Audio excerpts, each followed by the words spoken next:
vivent ailleurs.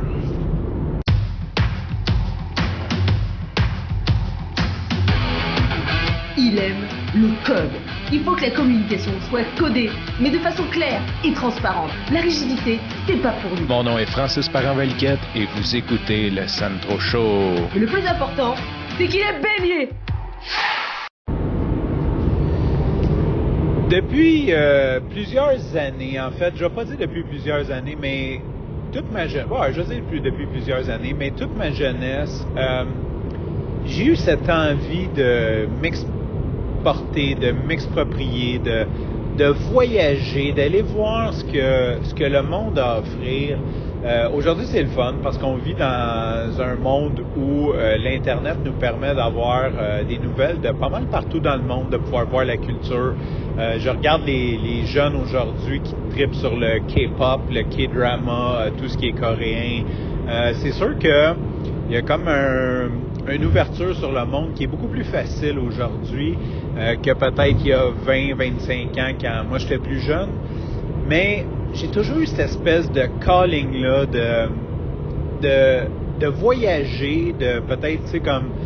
mais un vrai voyage. C'est un voyage, puis là, je veux pas lui donner trop de stress dessus, mais quelque chose qui transforme ta vie. Tu sais, un voyage que tu as plus ou moins de jours de rentrée. Là. Tu sais, je parle pas d'aller à Cuba une semaine ou 2 semaines, puis quand tu reviens, tu rentres dans ta réalité, mais plus je pars,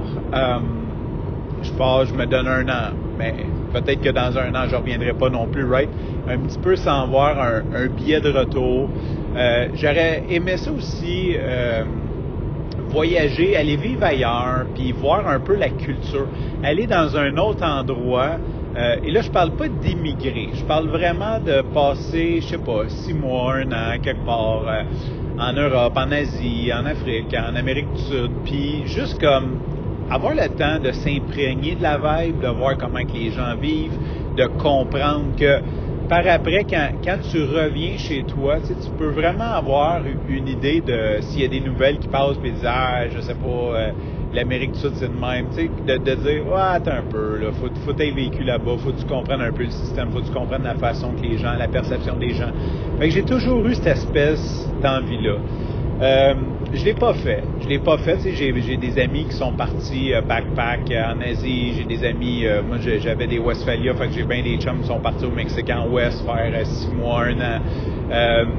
Moi je l'ai probablement pas fait par peur, plein de peur, mais en n'étant pas conscient que c'était des peurs, ben je mettais la faute sur j'ai un job, j'ai une entreprise, j'ai ci, j'ai ça. Puis je le faisais pas, fait que tout simplement, mais je rêvais beaucoup de faire ça. Et là, en fait hier, aujourd'hui, cette semaine, j'ai une de mes amies, je vais la shout out, la extra saucée, Claudia Beillargeon, qui est la propriétaire de Karmakin, qui a un podcast qui s'appelle genre Conversation Ensemble, puis elle est beaucoup dans le bien-être, bon. Et elle a passé un petit clip sur Instagram d'un de ses épisodes, ça faisait sincèrement 1 an et demi, je pense que j'avais pas écouté un de ses épisodes de podcast. Et là, c'était avec Philippe Brouillard, puis il parlait un petit peu du bonheur, que le bonheur est à l'intérieur, non à l'extérieur. Fait que ça m'a un peu interpellé. Ça m'a beaucoup interpellé. Fait que je suis allé écouter l'épisode. Et l'épisode est super bon, l'épisode 197, si jamais ça vous intéresse.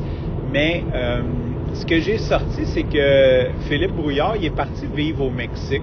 Et là, il parlait justement de, tu sais, souvent, on va procrastiner, on va avoir peur, on va se trouver des raisons de ne pas faire ce qu'on veut, tu sais, parce que c'est confortable être inconfortable au final. Puis, un moment donné, il disait, regarde, il dit, prends comme moi, aller vivre au Mexique. Il dit, il y a tellement de monde qui veulent pas aller vivre ailleurs parce que, ils ont des enfants. Souvent, la raison, c'est qu'ils ont des enfants, ils ont un job, ils ont ci, ils ont ça. Mais il dit, tu sais, les enfants, dans le fond, qu'est-ce qui te rattrache à ton lieu de naissance ou ton lieu où ce que tu vis? C'est l'école. Mais il dit, des écoles, il y en a partout. Puis, il dit, il y a plein de gens qui voyagent, qui font l'école à distance. Puis, il y a des solutions. Je veux dire, c'est juste parce que t'es formaté, t'es conditionné, t'as peur, puis tu passes pas à l'action.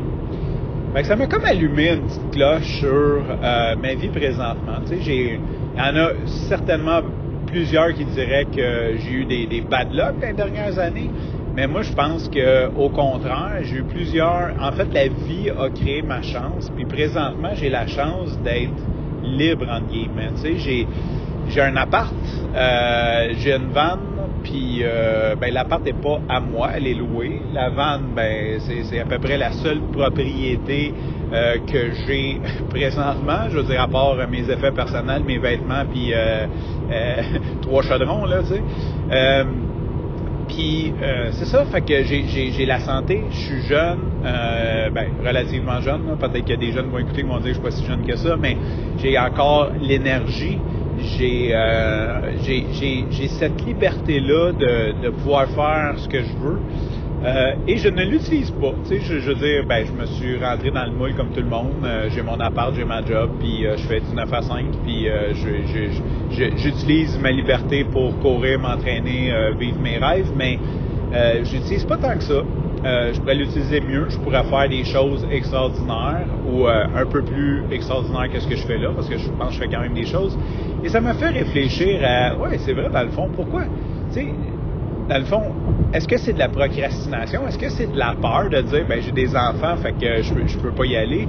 Puis, le docteur Philippe Brouillard, il a quand même dit, tu sais, comme, il y a des écoles partout, puis il a raison. Je veux dire, à quelque part, ma seule contrainte présentement, je vais pas dire contrainte, je vais dire la zone de friction extrême, c'est mon ex, parce que c'est sûr que si j'annonce à mon ex que je veux partir vivre 1 an avec les enfants ailleurs, ou que je veux faire le tour de l'Amérique en autobus, mettons, avec les enfants, ça se pourrait qu'il y ait de la friction, mais encore là, j'ai confiance qu'à force de discussions, de compromis, on réussira à trouver un terrain d'entente du style on vient pendant le temps des fêtes ou elle vient nous rejoindre pendant 1 mois, tu sais, je sais qu'à télétravail, certainement qu'on pourrait trouver un moyen d'entente que je pourrais partir, je sais pas, 8, 9, 10 mois avec les enfants, voyager, voir, tu sais, peut-être voyager, peut-être juste aller vivre ailleurs, juste aller dans un autre pays, s'installer, voir la culture, envoyer les enfants à cette école-là. Fait que je suis un peu en réflexion là-dessus. Je sais pas si c'est juste une réflexion, mais j'avais envie de te le partager parce que je pense que souvent on se donne des raisons. On a toujours des bonnes raisons de pas faire ce qu'on a envie de faire parce que.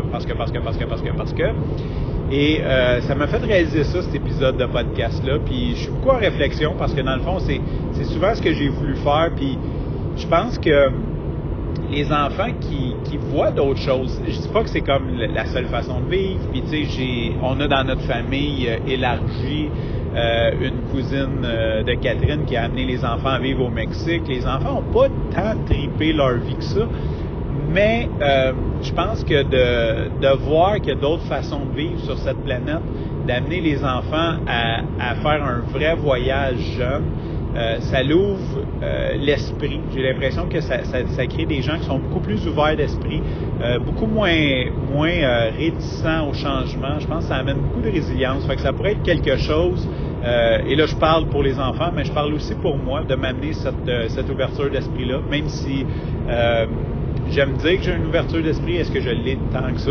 Est-ce que ça serait mis à l'épreuve? Fait que c'est toutes ces réflexions-là que j'ai de ces temps-là, puis je voulais partager ça avec toi. Fait qu'il n'y a rien de décidé, mais peut-être qu'un jour tu auras la chance d'écouter des épisodes du Sonne Trop Chaud d'une autre place dans le monde. Sur ce, je te remercie pour ton écoute, je te dis à demain et bye bye!